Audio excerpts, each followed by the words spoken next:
EU citizens have given the European Parliament the responsibility to safeguard their values and their interests and to make sure EU policies are effective, outside as well as inside the EU. Deswegen würde ich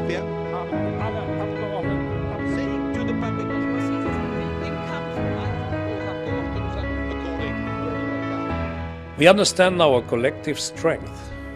The Union is the world's leading trader of goods and services. We are the top investor in overseas ventures and the #1 donor to developing countries. And we understand our responsibility. We work so that the values of the citizens who elected us, values including human rights and democracy, are reflected in our policies and respected around the globe.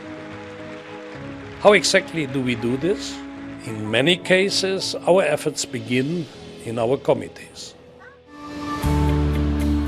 The Foreign Affairs Committee of the European Parliament plays an essential role to control, to push, to be informed, to ratify and decide whether the executive branch gets money or not.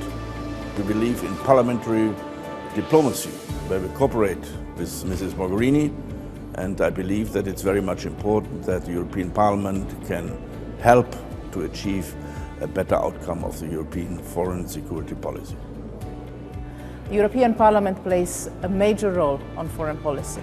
Interparliamentary diplomacy is something extremely important and helpful for our European work, but also the work that the Parliament does in observing elections worldwide. We have a strong cooperation, and the Parliament contributed a lot in the drafting of the global strategy that we will now have to implement. So on all major issues, the Parliament is there and we work together as a real team. The European Parliament has important budgetary powers. We approve the EU's 7-year budget, and every spring we scrutinize the next year's spending plans. The European Union is the world's largest donor. We provide more than 10 billion euros in aid around the globe every single year.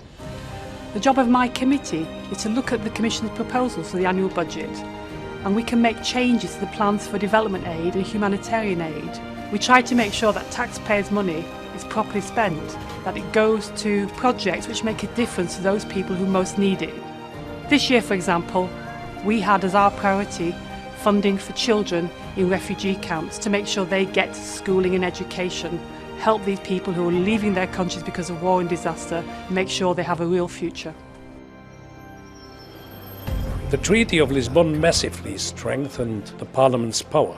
Today, most international agreements require our approval. The International Trade Committee has a big responsibility. We examine all trade agreements and we have to decide at the end of the day. The hot issue at the moment, of course, is the Transatlantic Trade and Investment Partnership. We are following the negotiations. We have a close relationship with the United States, but there's space for improvement. Only a good agreement has a chance to pass the European Parliament. We, as Parliament, rejected, for example, last legislative term, the ACTA agreement. It was a bad agreement on intellectual property rights. We want to have labor standards, environment standards in each agreement, and we are looking really hard for that. That's our responsibility. We also work outside of the EU to shape foreign policy and promote our values: democracy, fundamental freedoms and the rule of law. Interparliamentary dialogue is a very useful complementary tool of the European foreign policy. In particular with Ukraine, that I have the privilege to deal with on a daily basis. We follow the reform process, we support the implementation of the association agreement, and also we are trying to create a greater sensitivity in the Ukrainian public about the European project. Our objective also is to build the capacity of our counterparts in order to become a standardized Western-style national parliament. We've also observed many elections beyond Europe, in Asia and in Africa, for example. I've traveled 12 times as an election observer, most recently in Gabon as a chief observer. The European Parliament really represents democracy. When we are there, our job is simply to observe, not to intervene. We assess how the elections went and how they could be improved. Once we are back at home, we follow up on recommendations. This work also serves our own interests. Building up democratic institutions contributes to a safer, more developed world.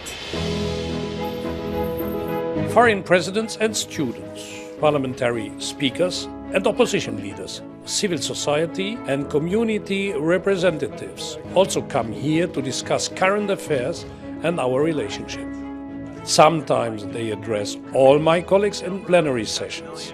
Sometimes I meet them privately here in the Parliament. I am Martin Schulz, the President of the European Parliament. I work with committees and delegations, with election observers and with many other members of the House, as well as with the Commission and the Council. Together we guarantee that the values, interests and the voices of the EU citizens are respected around the globe.